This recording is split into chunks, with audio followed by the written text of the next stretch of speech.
Hello, everybody. Welcome to Respawn Aimfire, the kick-ass river gaming podcast from Affable. So I'm your host, Adam. Doesn't giggle during the intro of the show, Gumbert. And today I didn't giggle. I had a bit of a grin. He didn't have to. Look at his face.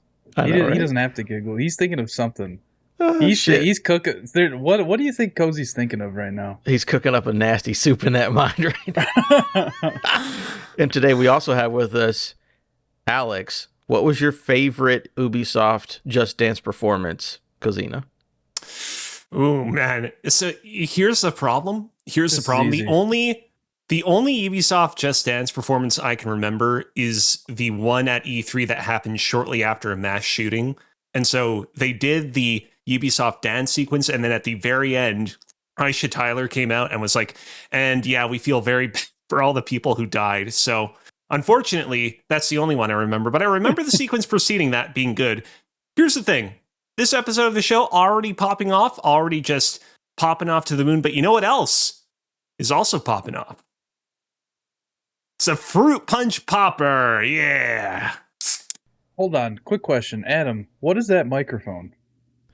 This is my stick mic that I talk with on the podcast now. I have never noticed this thing. Yeah, it's new. And we also have with us Joel. What's your favorite kind of popper, Campos? Quick question. Can you give us like some Bob Barker quotes in your stick mic? Like, can you make it like extra long and like tell everybody to go spade and neuter their cats and dogs? Hello, everybody. Welcome. And make sure you treat your neighbors nice and correctly. Make sure to spade and neuter your cats. We don't want the population to get out of control. I'm Bob Barker. I've been dead for 10 years. Cool. That'll do. I'll accept it.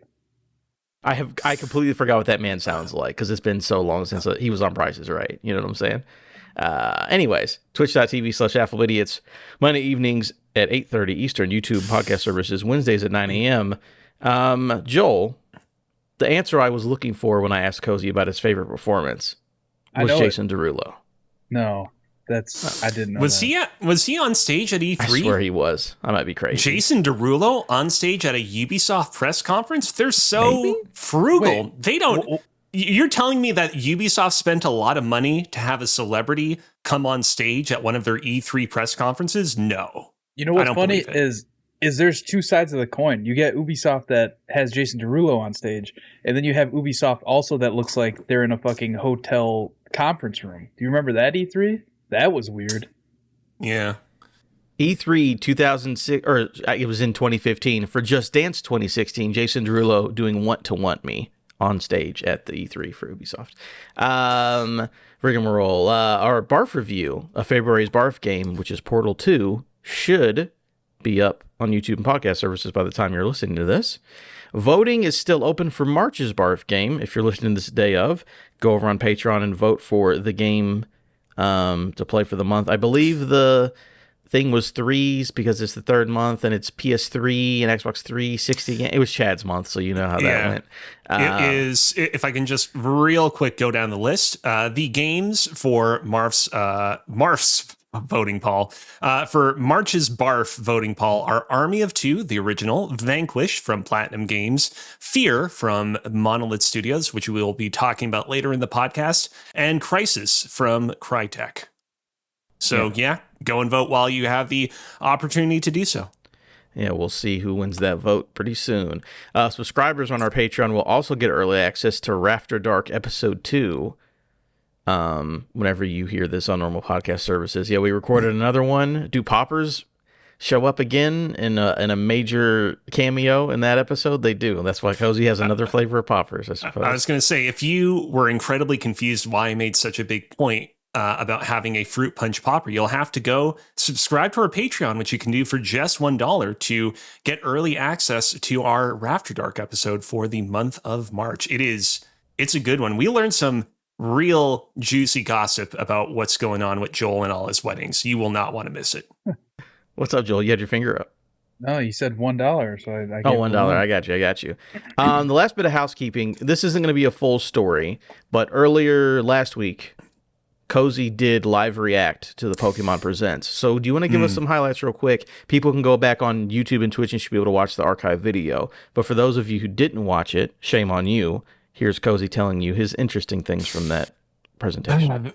The rooster crowed and got me up right up early in the morning so I could react to Thursday's Pokemon Presents presentation. Showed off updates on a whole bunch of their live service games. You have Pokemon Cafe Mix, you got the Pokemon MOBA, all those games that I don't care about to varying degrees. But they also showed off Pokemon Champions, which is the upcoming dual Nintendo Switch and mobile game that is going to be focused on the kind of competitive multiplayer side of the Pokemon franchise. I'm actually pretty excited for that.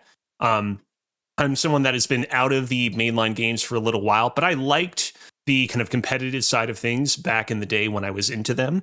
And I can see myself logging a lot of hours into this, both on Switch and even on mobile. I think this will definitely be a gateway into the competitive scene for a lot of people that don't want to go through the trouble of raising up their mons in the mainline games. We also got a more extended look at Pokemon Legends ZA, which is the next upcoming Pokemon Legends game. And I was a little bit more mixed about it. Pokemon Legends Arceus basically took one of the pre-established locations from the Pokemon series and went, what if we explored this particular region in the ancient past? And it just showed off a whole new side to a place that we were previously familiar with in a really cool fashion, even if the gameplay was a little half-baked in some areas and the graphics weren't perfect. Legends ZA is basically, from what we've seen, shaping up to be a direct sequel to Pokemon X and Y from the 3DS days. It's not taking place in the distant future or distant past. It is literally a direct sequel in the same way that Black and White and Black 2 and White 2 were back in the day, which I can see that being very exciting to some people in particular. As somebody who liked X and Y just fine, but was not absolutely gunning for a sequel to either, it doesn't fully hit me. I think this still has the potential to be a really strong gameplay experience, but like, as you can see from the footage we're showing on screen, this game is not punching above its weight when it comes to visuals. And like, ultimately, I feel has not shown enough narrative wise to really get me, a longtime fan of the series, really excited about what they can pull off here. Again, sure, it'll still be a quality title, but I feel like the onus is on this one to really impress me when it releases. But they've had a considerable amount of time to work on it. The lead into this game's release has been way longer than a lot of the other lead-ins to recent Pokemon game releases. So we'll see if this one shapes up, but I'm pretty mixed on it right now. Joel, you gonna whip out that Switch to pop this bad boy in? Always. Any Pokemon game, I'm there. Day one, whether I play it for 1 hour or I play the whole thing through in a week, I'm there to play it. I'll be there. I'll be there day one no matter what. I'm ride or die for Pokemon. But the other thing about this is leading up to this, there were like supposed leaks, like there are for every event, right? And the major one was like Pokemon Classic Collection. They're like, it's finally happening. We're going to get all the Game Boy games on like one Switch cartridge, and they're going to come out. And what do you know? Nothing. Nothing again. And now people are like, well, surely it's going to happen next year, the 30th anniversary of Pokemon, right? Guess what? Bet you it doesn't happen then either. Bet you it doesn't happen then either. We'll see. We'll see. I think that if it doesn't happen next year, I do think that people are allowed to torch Game Freak's headquarters, but we'll see until then. Yeah, I mean, at the very least, I feel like these Game Boy games need to come to Nintendo Switch Online at some point. But if they were smart, they would just throw them all on one cartridge and sell it to people for $60 to $70, and then also make like a premium collector's edition that has like a steelbook and shit. Because I'm buying whatever the most expensive edition of that is. Because here's I'm the a thing, simp. Joel. I'm a Pokemon I'm very confident that they will eventually roll out all the classic games on Nintendo platforms in some capacity, but like, you better bet that they are going to piecemeal the hell out of it. Like, you are going to be paying $30 for Pokemon Yellow, $30 for Pokemon Gold Enhanced Edition. What's enhanced about it? You can transfer all your Pokemons around them, which is, for a lot of Pokemon fans, a pretty big deal. But like, I would be extremely doubtful about the idea of them fitting them all into a single cartridge. But honestly, Pokemon Company, they make weird decisions as much as Nintendo does. So we shall see. Yeah, this whole Pokemon Presents was kind of lackluster. Like it was just like a bunch of updates on existing games, and then it's like, hey, yeah, here's this kind of like battle type Pokemon game that we're working on. That is going to be mobile and Switch, and yeah, that was pretty much it. And here's some more ZA footage. It's the blessing and curse of having a specific X day every day of the year that you basically are locked into, that you're committed to having to have a presentation of this sort, even if you don't have too much to show. I will say, don't disagree that there wasn't all that much content of note. Did appreciate that this one didn't outstay its welcome. There was a version of this particular presentation that could have been twice as long, that could have been absolutely arduous, and it was very much, it came and it went, and I didn't feel like I spent too much time staring in front of my screen. And so I can appreciate that at least. It's worth noting that they did announce a new set of cards for Pokemon trading card game online, I think it's called. The Pocket one, Pocket Online. Yeah, Pocket. Yeah, and they announced it last Thursday and it came out the following day. So that's awesome. You love to see that. I love ripping packs in that app, and I will continue to do it every day as long as they keep giving them to me. And also, they fucking love talking about Pokemon Master Sex. You know what I mean? Yeah, that's a game. I tried to get into that game a while ago, and the whole appeal with Pokemon Masters EX, Adam, because I know you're very rapturously engaged in the conversation at this point, is... Well, I Googled Master Sex, but it corrected to Masters EX, so yeah. Yeah. Basically, like, Masters EX is like, hey, do you really like the trainers and gym leaders throughout the Pokemon series? Did you wish that you had an opportunity to get to know them a little bit better, interact with them?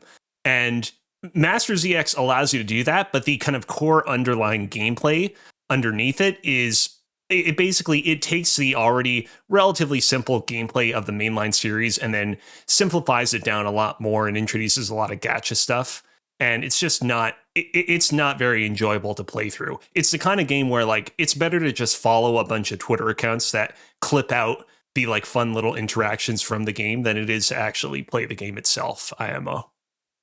Yeah, I've never played it. I just think it's hilarious that, I think it was like when they announced it, they had tweeted like something about the game and then hashtag Pokemon Masters EX, but it was in all caps. So everybody was reading it as Pokemon Master Sex. And like, what the hell is going on? Hell yeah. They can't lose. Kudos to them for having like 6 different Pokemon live service games that all still exist in 2025. Kudos to them.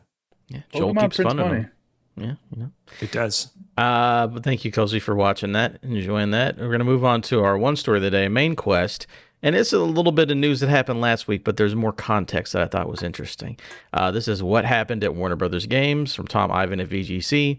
Warner Brothers Games has closed 3 internal development studios and canceled Wonder Woman. Warner Brothers confirmed the report closures in a statement issued to Kotaku reporter Ethan Gatch. This is a quote now from Warner Brothers. We have had to make some very difficult decisions to structure our development studios and investments around building the best games possible with our key franchises, Harry Potter, Mortal Kombat, DC, and Game of Thrones, it said in the statement. According to Bloomberg's Jason Schreier, speaking on Kind of Funny Games Daily, the game, which was canceled alongside the closure of its developer Monolith, faced multiple setbacks during development. I guess it doesn't say it in here. The 3 studios were Monolith, who was working on Wonder Woman, was it Player One Games, who was making Multiverses, which is now a dead game, Player First Games, and then WB San Diego were the 3 studios that were closed. But yeah, Wonder Woman faced multiple setbacks. It also claimed that the most recent version of the game worked on before the studio was closed would have eliminated the Nemesis system instead of been a more traditional action-adventure game like God of War. In 2021, the entire leadership team at the studio left Monolith over a canceled original IP game before they started on Wonder Woman. That summer, that's when they started Wonder Woman. The game was rebooted around the beginning of 2024, switching directors and completely changing the direction of the game. So, again, 3 studios closed, a lot of people out of their jobs, and they basically restarted Wonder Woman. The whole Wonder Woman development sounds really, really rough. So not shocking that they're like, fuck it, let's just cut our losses here. what still kind of sucks for that game that people were looking forward to. And that studio mostly is the biggest loss to be gone. But now we kind of know why it might have happened, because that game did not seem to be coming along very well, according to Jason Schreier. Yeah, it's a lot has already been said about this. One thing that kind of got broken out as all this was happening was Gail Simone, the comic book writer who's worked on Wonder Woman comics in the past, Deadpool. She's had her kind of fingerprints over the entire industry in various ways.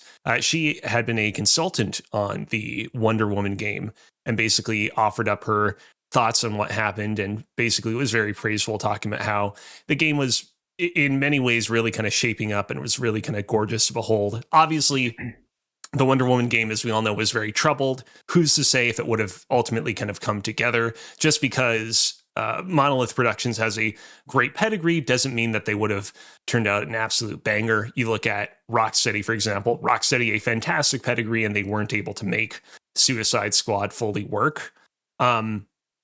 But like it's impossible not to wonder what could have been here. I think that as much as the creation of this game was so incredibly weird from the outset, I honestly would have been interested in seeing how this came together. I think that this studio could have potentially put out something fantastic, and now, unfortunately, we'll probably have to wait another couple decades until we get another AAA attempt at a Wonder Woman game, if it ever happens. Yeah, maybe I think, featured in something else, right? Yeah, I think Wonder Woman was kind of doomed from the get-go, just because, like, I don't know any Wonder Woman characters outside of Wonder Woman, right? And, like, I'm not, like, a big comic book nerd or anything, but, like, when you think of, like, Batman or Superman, I can at least name characters, you know, related to those main superheroes. In Wonder Woman, I know literally nothing, and I watched the Wonder Woman movie. Like back in the day, I couldn't tell you who the bad guy was in that. I just know it had Wonder Woman and what's that dude's name that's in Star Trek? Oh, Chris Pine? Yeah, Chris Pine. Hell yeah. That's what I know about that movie. But yeah, I think the really sad thing is that we have to wait even longer to get anything with the Nemesis system, if it even is going to be in anything again. You know what I mean? Like that Nemesis system, I think, is like one of the most like creative things added to a video game in a while. Like when it came out, it was kind of like insane. Like that's what sold me on Shadow of Mordor. Was the first one, or Shadow of War? Mordor's I can't remember. First one. Yeah, that system is what sold me on that game. Is just watching videos of people playing that. It was just so cool. But yeah, I really want the Nemesis system back, and part of me is kind of glad that it's not going to be in a Wonder Woman game, selfishly. Just because, like I said, I don't really care for Wonder Woman content. Yeah.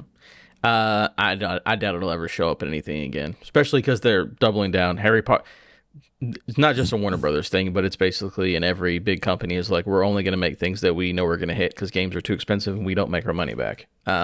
So Harry Potter, Mortal Kombat, DC, and Game of Thrones. I think DC just means Batman, honestly, at this point. I don't even think it means the rest of DC because people like Batman more than anything else. And yeah, I mean, it sucks. Again, I don't think we'll ever see that system again, but they still own it. None of the people who worked on it are around anymore. But yeah, whenever you read the reports about like when Monolith was trying to pitch an original IP and then they were forced to make Wonder Woman, and not the entire team, but most of the main team left. And it's like, yeah, that game's not going to be anything. Yeah. And then they're like, we're going to restart in 2024. It's like, yeah, this is literally, you're going to be, 15 years between making games? Like, there's no way that a Warner Brothers is going to flip that bill for that long. Again, it sucks for those people, but after these reports, I'm not shocked. Like, how cool would a game have been if the people who created the Nemesis system made their own IP that probably revolved around the Nemesis system? Like, that probably would have been one of the coolest games to come out around that time. Yeah, they're making Black Panther now. That I was going to say, they went to that new studio. Do we expect to see first footage of the Black Panther game? And in the footage, it's like the E3 style, like slow walk characters sort of slowly going towards an objective and a voiceover in the background's like, and in this game, we're introducing a new system The Genesis system. When you defeat or are defeated by enemies in combat, they'll remember your actions and they will come back, either to seek vengeance or potentially partnerships with you, depending on your actions. The problem Oh, go ahead. So I was gonna say I did look up the patent for the Nemesis system. And apparently, it doesn't expire until 2035 or 2036, which is insane. And then they can just re-up their patents. It's not like a exactly. big deal. Yeah. Here's the problem, though. The reason that system, I agree with Joel. It's very cool. The reason it worked in the Shadow of Mordor, whatever the Middle Earth games, is spoilers for games that are 10 years old, whatever. Your character, the game is built around the fact that your character can die and come back to life. Because it's like, oh, this orc killed me. Well, I'm back to life because I'm a grave walker or whatever, and I can't really be killed. But now time has passed and this guy's upgraded. How does somebody beat Wonder Woman and then you explain in the story that she's back and they're like stronger and they progress in the Nemesis system? The Nemesis system would work really well in like Harry Potter, like in a Hogwarts game, because you could just say like, oh, we brought you back to life. Or just like, I beat you at this contest that we did at school and now it's progressed or whatever. But like the idea of like, I killed you and now we're doing better. I mean, I guess you could just say I beat you and now I'm better, but I mean, we're never going to see it, so it doesn't really matter. But anyways. Yeah. Like you said, the joy of the Nemesis system was getting killed by one of these guys and then coming back like, I'm going to fucking hunt your ass down. You are going to pay for what you did. Yeah, so good. Oh, well. Anyways, sucks to see. Hope those people land on their feet. We will never see that system used again. Moving on to playtime, though. Who wants to start? See, Chad's things are in here. Chad's not here today. Deleting those. Those are gone. I'll start. Joel, go for it. I've been ripping my way through Avowed. I think I'm like 23 to 25 hours into the game now. I just recently got to the third kind of, I guess, world or biome, you could say. It's kind of a desert area. I don't know how many there are. You know, Adam? I think there's 4. I don't know for sure, but okay. I feel like there's 4 based on the way the game's laid out. That would make sense. Maybe 5, but it feels like 4 or 5. And I've been doing like everything I can in every zone. Like I go like as soon as I got here, there was a guy like right at the entrance pretty much. It's like, hey, help me do this thing. And I was like, you know what? Absolutely. I'm going straight there. I'm not going to the main objective that's pinged on my map already. I'm going to help your boys that are trapped in a cave. And on the way there, found another side quest, got sidetracked again. And they're like, oh, well, this side quest is literally right here. So I did all that. And it's just like bouncing back and forth, like doing all these side quests. I think that the gameplay is awesome. Like I love the combo I've been using for like 90% of my playthrough is like a fire sword as my primary and a gun as my secondary. And I've just been having so much fun playing that way. And then like my secondary loadout is just this huge 2-handed axe. Which I don't use as much, but it's still fun to bust out every once in a while. I feel like it's underpowered right now. I have to like, craft it to make it a higher tiered weapon because it doesn't do nearly as much damage. I feel kind of, I don't know, weaker when I have that equipped. And also, I don't parry in this game at all. I don't even know how to parry. I see that like dodge? Yeah, I just dodge a lot. Yeah. Like I see that there's a lot of perks revolved around parrying, and like I don't even know how. How do you do it, Adam? You block. I'm serious. Like you block right before you get attacked. So if you have a shield in your left hand, you hit the left trigger. Okay. Or if you just have one weapon, you let left trigger right before it comes and you. Okay, because for me, like I said, I have a gun in my left hand, so I don't think I even can parry, can I? No, you can't parry if you have 2 things unless one of them is a shield. So yeah, you can't even parry. You could parry with the great axe, but you can't parry with a gun in your hand, which I guess makes sense. I mean, it makes sense and it doesn't. Like, you tell me I can't, like, hold up my sword sideways and try and block? Well, it's Bloodborne. You shoot to parry. That's how you parry. You shoot them before they get to you. No, I get you. But yeah, I'm having a ton of fun in this world. The NPCs, like your companions, are, like, kind of dull at times. There just, like, isn't a lot there. I've gotten 1 companion quest so far, and it was just for Kai, the main guy, that you meet like right at the beginning of the game. And that was it. and like there's a whole subcategory for companion quests, and that's the only companion quest I've gotten. And like I said, I've been doing everything I can in this game. I think they all must be in the third and fourth section because it's the same. I've only done Kai's stuff so far, but I'm also in the same place you are. So they must have to be all in the third and fourth section. Okay. Or I don't know. That's all there is. I don't know. Nah, there's got to be more if there's an achievement attached to it. Yeah, but the like I said, the companions, like there's no. The only incentive is to like learn more about the companions, right? Like you can't romance any of these people or anything.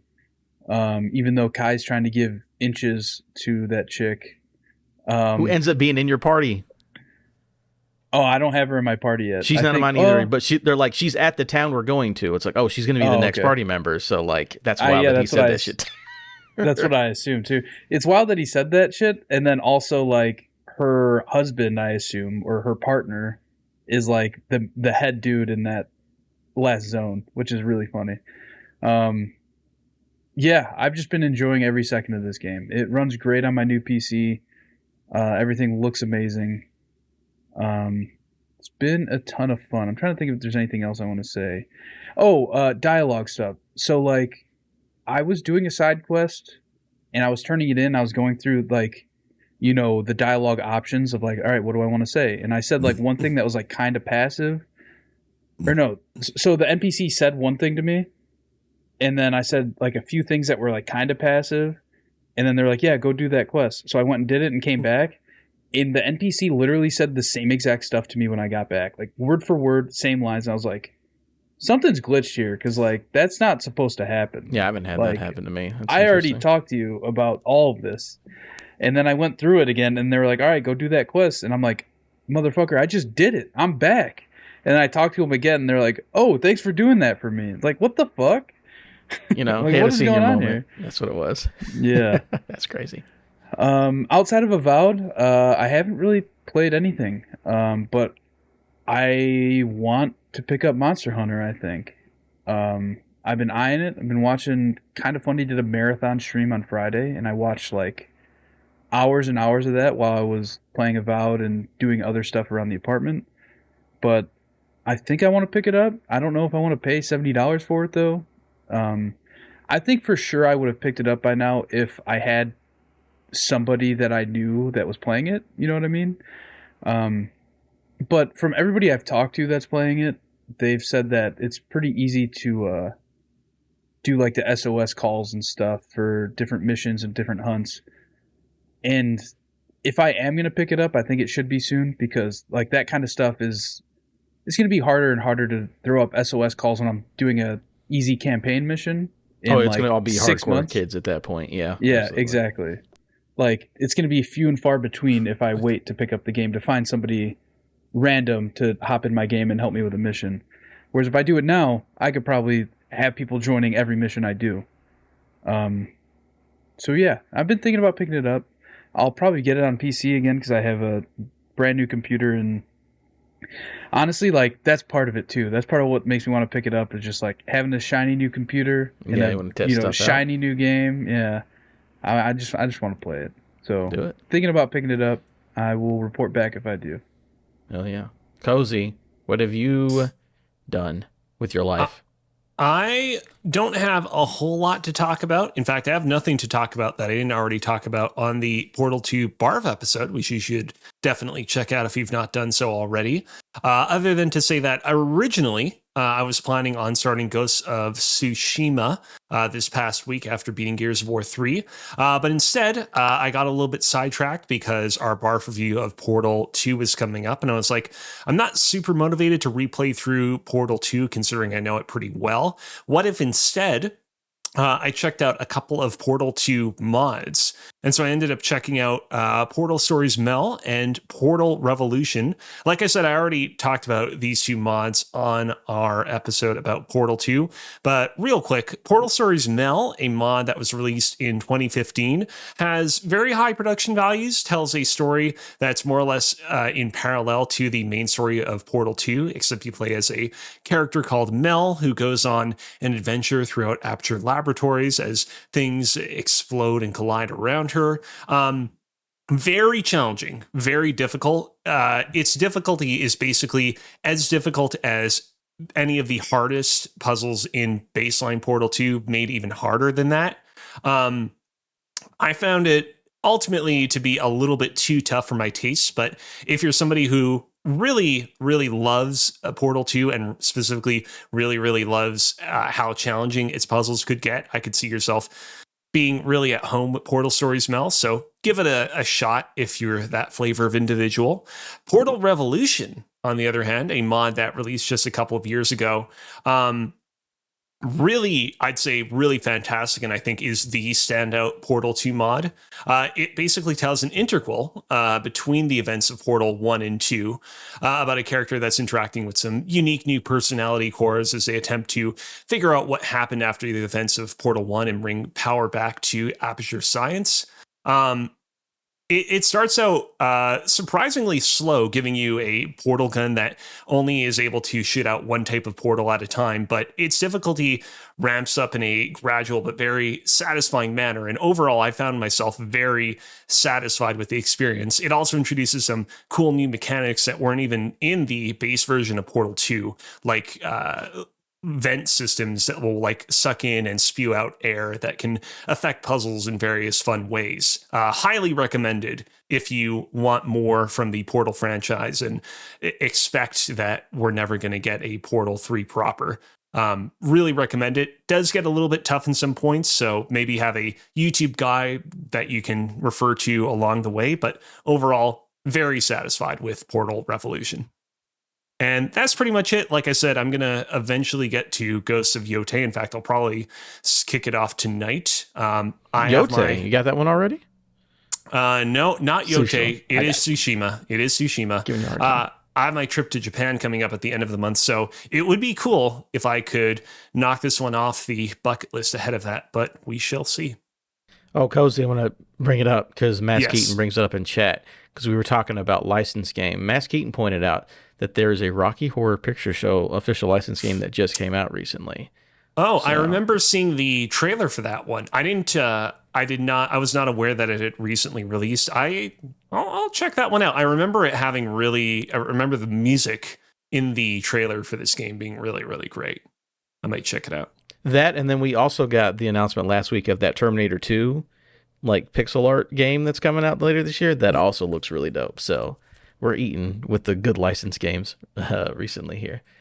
Thanks, Keaton, for pointing that out. So for me, I will say, sorry, Mm-hmm. real quick, because I know you got important stuff to get to. What I appreciate about the Rocky Horror Picture Show is like it's not even like Rocky Horror Picture Show is not an action movie. You can understand a Terminator movie being translated into a Terminator game, an Alien movie being translated into an Alien game. But like, I love that they take Rocky Horror Picture Show, a queer comedy musical, and being like, how do we turn this into a game? I just love that kind of like diagonal thinking that can result in some really, really cool experiences sometimes.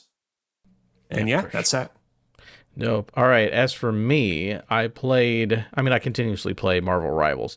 But the thing that's interesting is that they introduced 2 new characters. We now have all the Fantastic Four. So they added Human Torch and the Thing.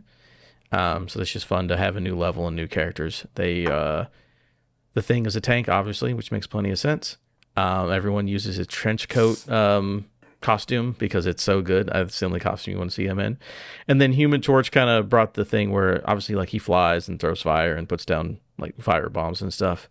And it just brought up the whole point of everyone being like, oh man, there's a lot of flyers in this game that cause people problems. But it's still been a good time. And the amount of content that they've put into this game, we'll see long term, but 4 characters and like, what is it, probably 3 or 4 new levels in the first 2 to 3 months.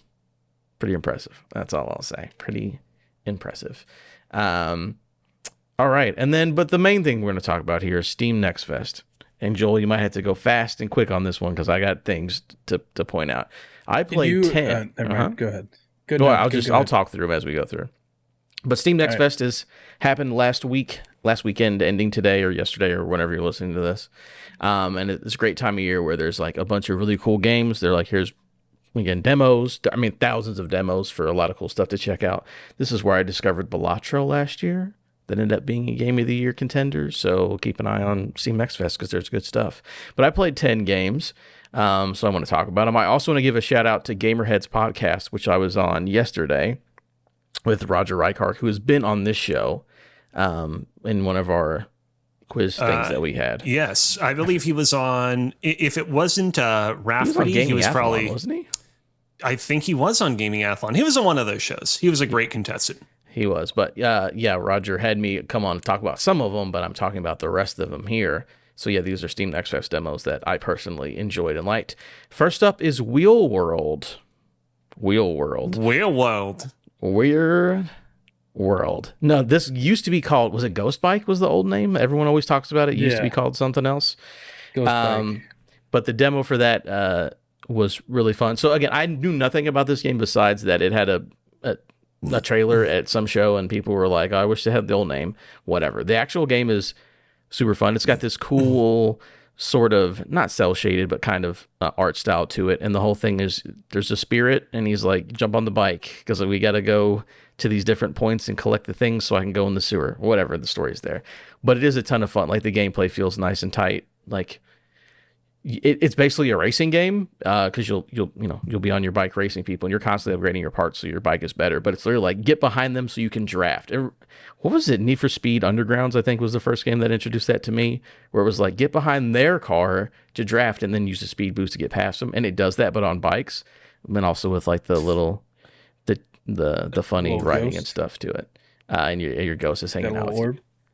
orb. So that game I really enjoy, and it's also like an open world like bike racing game. So we'll see what the full product looks like. But besides the name being changed, I think people should actually pay attention to that. It was pretty solid.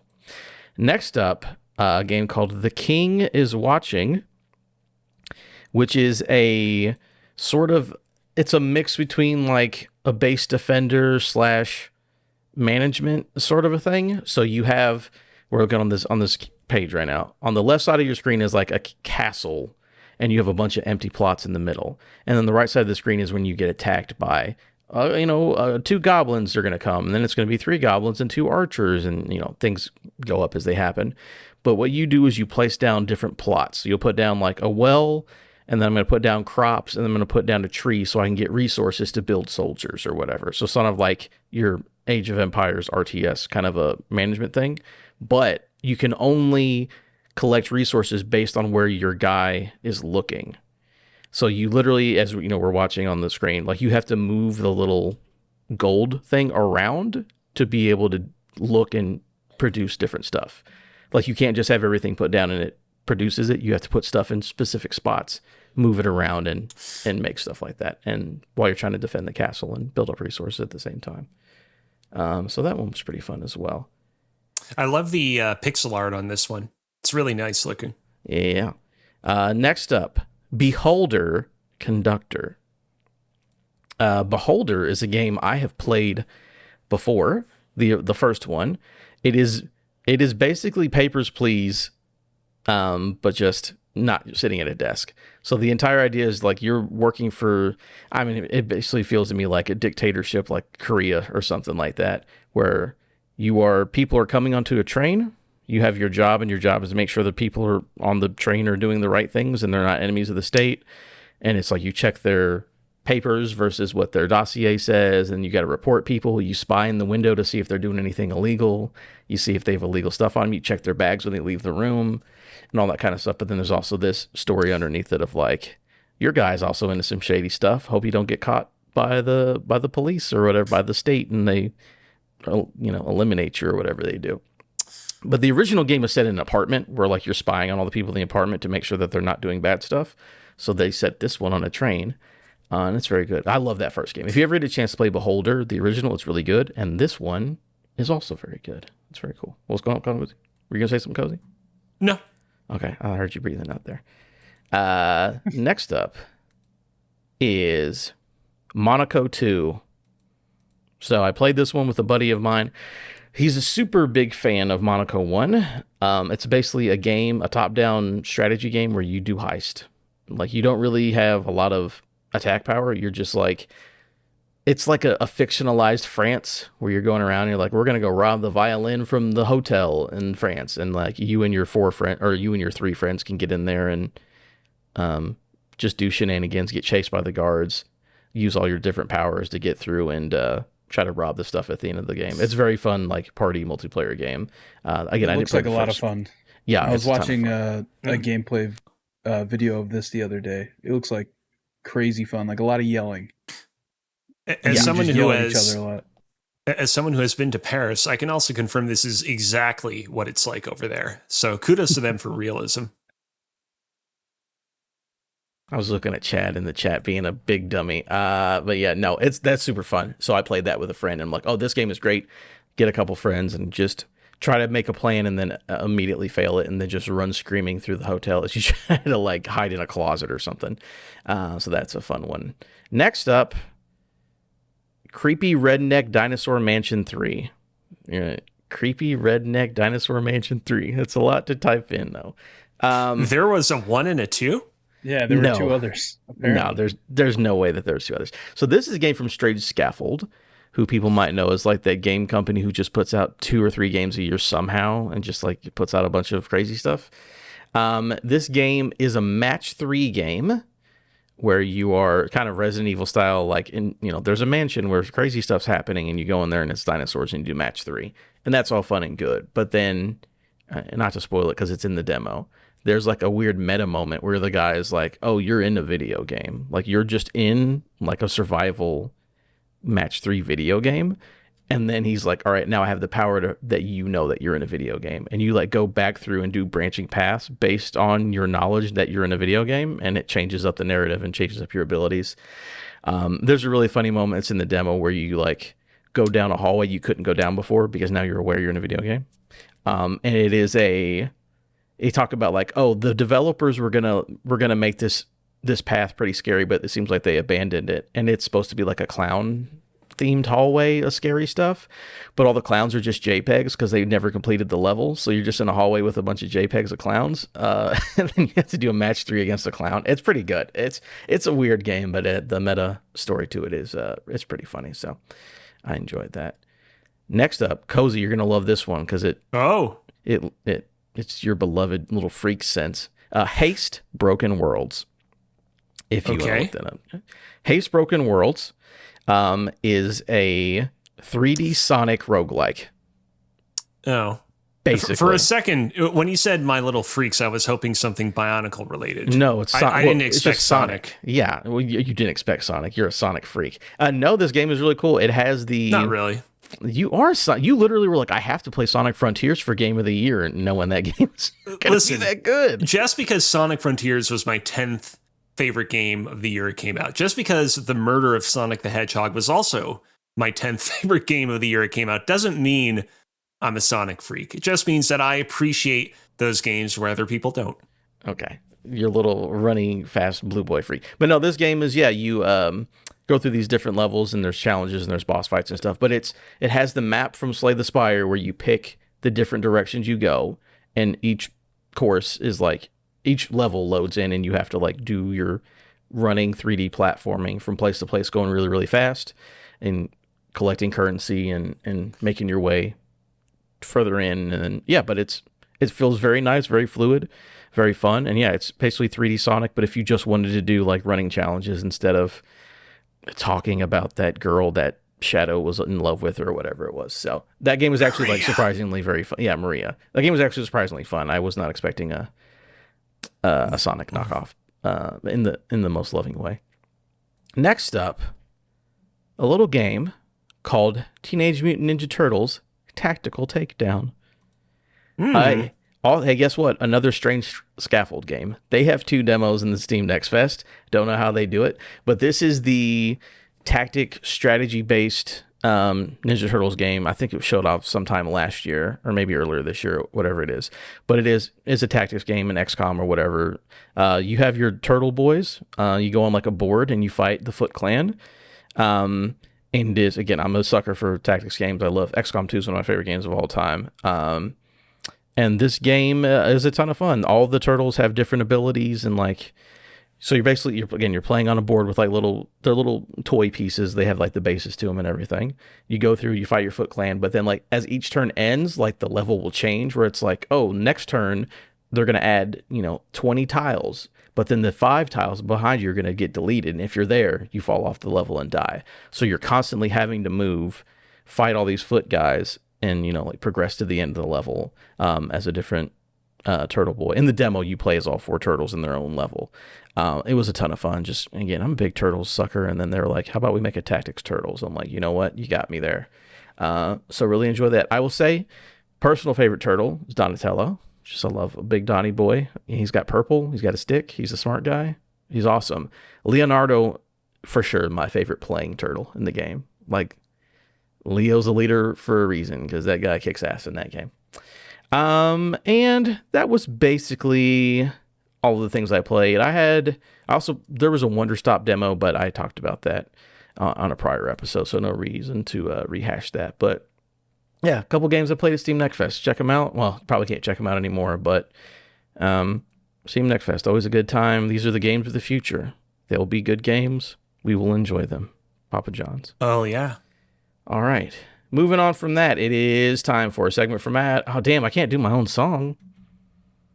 Someone's got to sing it for me. Cozy. Segment from Adam. It's segment from Adam. What kind of segment is it? It's a segment from Adam. What tune was that, bud? You made Joel walk off.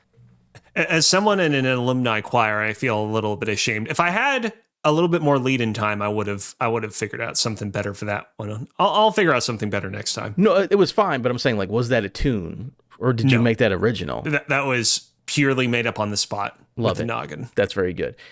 This time I've decided to do Meta Madness, as I like to call it, where we're going to go through the Metacritics for the best games of February, but then also check in on our Fantasy Critic League, because it's been 2 months, so sure, why not check on it? Joel, we're going to check on it. You got to. I'm sorry. You have some time, though, because I still got to go through these scores. The number 1 best rated game for February, Monster Hunter Wilds, at a 90. Yeah. Now, this is Metacritic. OpenCritic is what we get Fantasy Critic scores off of, but just heads up. Monster Hunter Wilds at a 90. Best reviewed game of the year so far, just overall. Big heads up. Kingdom Come Deliverance 2 was an 88. I was not expecting that game to be that high, because the first one did well. It was maybe high 70s, low 80s or something like that. But the second one, people really like it. It seems to be a banger. Next up was Avowed at an 80, and also Civilization 7 at an 80. So a very good month for things that Adam likes overall.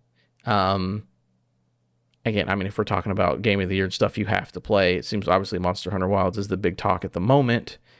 I am very interested in Kingdom Come Deliverance 2 just because I was not expecting that score, so maybe that's the thing I actually need to try out. I don't know. We'll see. Any thoughts from you two? Looking over the list, I'm a little bit surprised that Civilization 7 walked away with an 80. It seemed like people were really unhappy with that game, but I guess in the end, things netted out to be pretty positive for it, all things considered. So my only real remark, I'm happy that Monster Hunter Wilds got a 90 because of my Fantasy Critic, but I still have work to do this year. Very true. Speaking of that, we're going to go ahead and move on to our Fantasy Critic. And again, our very early in the year, but a couple people already have some points, so we will go ahead and talk about that.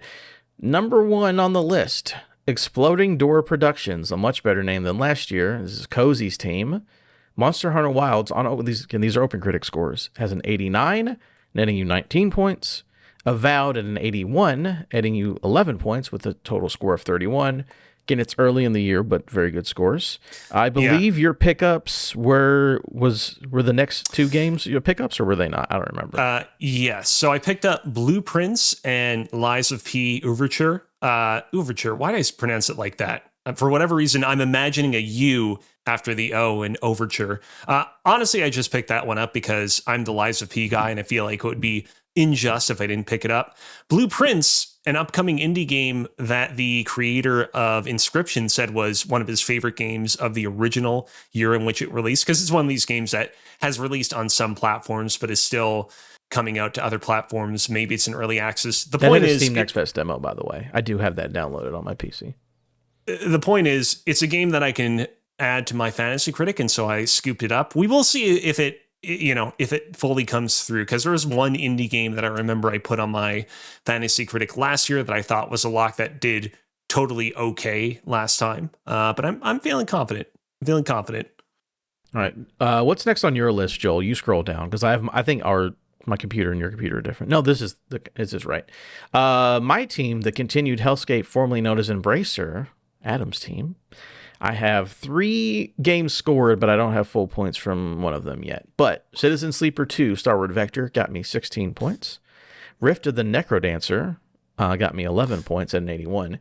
2 Point Museum, currently sitting at an 83, waiting for points because technically that game doesn't come out until tomorrow as we're recording this. So I think my points will go on once that happens. And then that was a pickup. I also picked up the Sea of Stars DLC, the Golden Idol DLC, and Ninja Gaiden 4 were some games that I picked up. I might end up dropping one of those games because I only have one spot left on my thing, but we'll see what happens. Real quick, did you play Rift of the Necrodancer? No, I have not played it. That's a game where that game was not on my radar at all. And then I checked out the trailers for that game shortly before its release, and I really love its style. What's annoying, however, is that game is scheduled to come to the Switch, but there's still no date for it yet. I thought it was going to release day and date on both PC and Switch, but alas, there's no sign of it yet for the Nintendo console. I'm gonna keep a close eye on when it comes to the Switch because I'm definitely going to pick it up then. Yeah, it looks very cool. Next up on the list, Wario 64 Games, Joel's team. Where did you come up with this name again? The Twitter account Wario64. That's all it was. You just copied him and his games. I don't blame you. Joel doesn't have any pickups so far, but does have a couple of scores. His Civilization 7 is 79 over on this one, so it got him 9 points. And Like a Dragon, Pirate Yakuza in Hawaii got him 11 points. He still has Ghost of Yote and Dragon Quest 1 and 2 HD 2D Remake. No pickups yet. What's going on there, Joel? I'm just waiting. Okay. I'm just waiting. It's very early in the year. There's nothing wrong with that. And last on the list, with the funniest name, Paul Fart Ball Chop. Just Chad's team. Chad does not have any games currently out to score, but we did get a release date for Metal Gear Solid Delta. He also has GTA 6, Hollow Knight Silk Song, and Mario Kart for Switch 2. Again, games we know. We know at least one of those. We know that they all exist, and most of them come out this year. What's crossed. Funny is looking at this list, like if all of these games release this year, like Chad will probably get the single biggest like negative point gain of any of us from these 4 alone. But like, who's to say whether or not they're actually going to release this year at this point? Oh yeah, he swung for it because if those all come out, his points are going to be like mine last year. It's going to be like fuck. That's hard to catch up to. So congratulations, Chad, but you actually technically don't have any points yet, so you're not doing that well. Anyways, thank you very much. That was a segment from Adam. Little fantasy critic check-in and best games of the year so far. So I guess that gives us the last segment. No game on game show because Chad's not here, but that gives us. You got to give yourself a song again. I got to give myself a song. Somebody should give me a song if I'm the person presenting the segment. I'm not an alumni band or choir. You bring that up all the time. I'm not. Joel, can you give me a song? Yeah, I mean, I'll just sing like Triple H's theme song. It's time to play the game. Doom, doom. It's time to play the game. There you go. Welcome back to the game. That's not really a game, called Cozy's Questions of the Week, in which I give you the opportunity to choose a question that I normally submit to the Kind of Funny podcast and discuss it on this here Respawn Aim Fire. Joel, I want you to choose a number between 1 to 14. 12. Adam, I want you to choose a number between 15 to 28. Give me 23. That's Michael Jordan's number and Jim Carrey's favorite movie number. All right. Number 12. Which movie villain / monster would you keep as a pet if it were both the size of a rat and non-harmful? What movie villain or monster would you keep if it was the size of the rat and could not hurt you? Yes. Okay. Movie villain or monster? I mean, my head goes to Godzilla because he's cool as shit.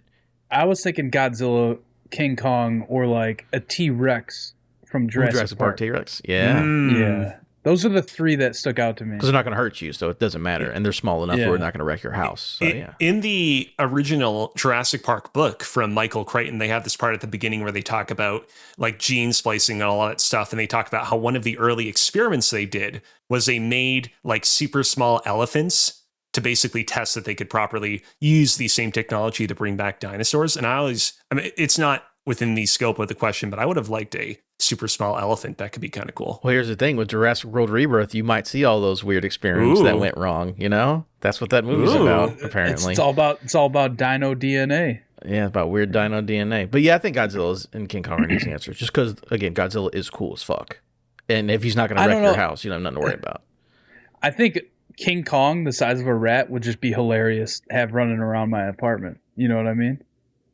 Who's a funny villain? Like, my mind immediately goes to Freddy Krueger because he's just always cracking jokes. And again, he's not going to hurt you, and he's small.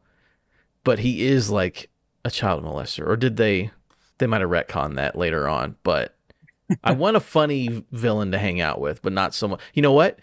Give me Kylo Ren. Give me small Adam Driver. Kylo Ren. Small Adam Driver hanging out in my house. We'll have a good time. That's an answer right there, folks. I don't really know who I would go with. Maybe Jaws.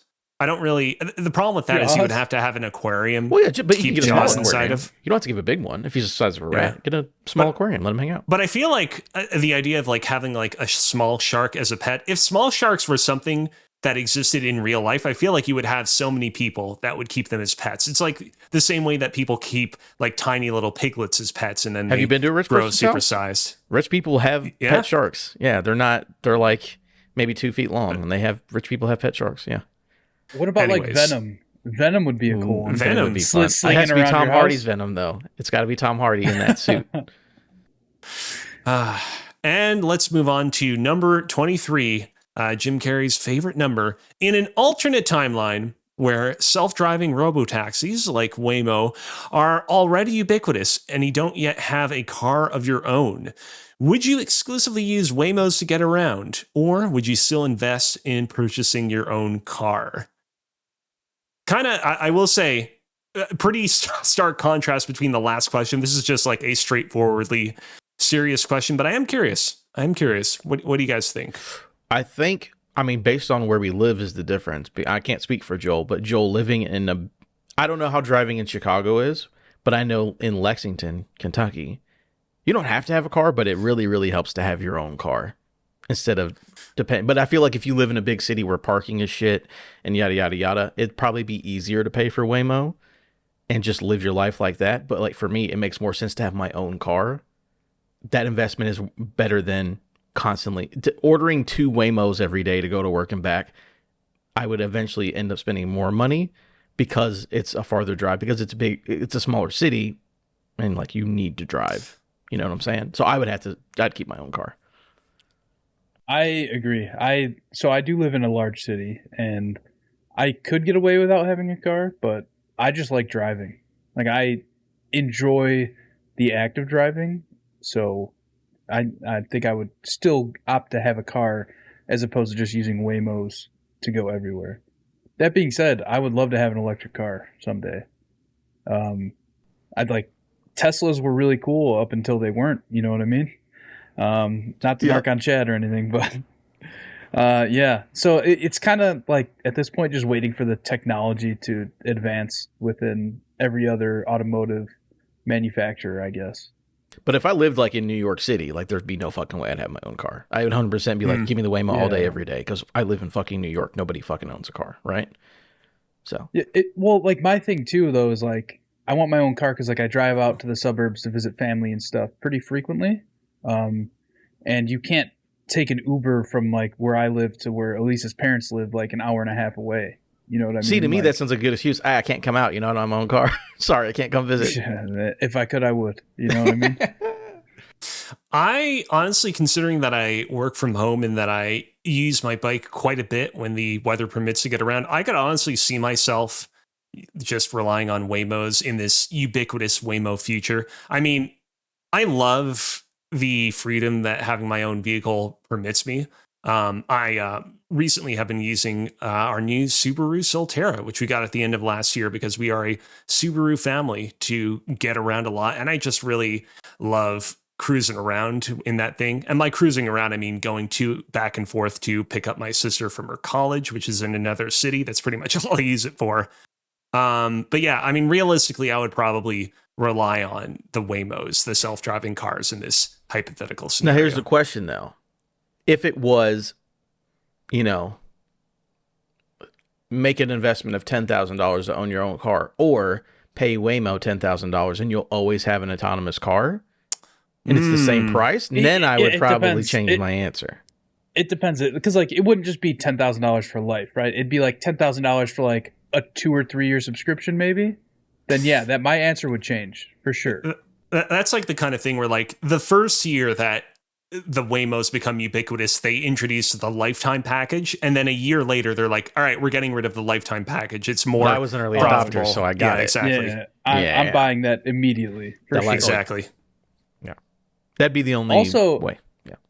Also, if it was like all Waymos on the road, like you're getting from point A to B as fast as possible in a Waymo because they're working together, right? To be as efficient as possible. Get rid of the fucking stoplights, no problem. Yeah, you don't need them. And that's that for Cozy's question of the week. Joel, sing me off. It's time to stop playing the game. Dun, dun. It's time to stop playing the game. That's just the Motorhead for that song, isn't it? Yeah, that's the end of the podcast. Chad normally does this. What am I going to do here? Go to patreon.com/respawn-aimfire to vote on Barf games for the month. Get early access to our special episodes. Again, right now you can get Rafter Dark Part 2 if you're on Patreon for just $1, or vote on the games that we play every month. Should be up by the time you hear that. Exactly. It'll be going up tomorrow, which is Tuesday, which is March 4th. So, go to patreon.com to support us. Also, go to YouTube, subscribe, go leave a 5-star review. We haven't asked for that in a while. Go do that. Go support your boys, because if we get a certain number of subscriptions and 5-star reviews, we can get more games, early access. It'll happen. It helps. But that's it for the episode. Thank you again. I'll leave you with our usual sign off. What the fuck did Chad say in chat? Let me see what he said. I was more of a Woad Wools guy than a Wheel World guy. That's what he said. Cool. As said by Walter Sparrow. Did you kill it, which is Jim Carrey's number and the number 23. There's no such thing as destiny. There are only different choices. Some choices are easy, some aren't. Those are the really important ones, the ones that define us as people. Yeah, you can kill it.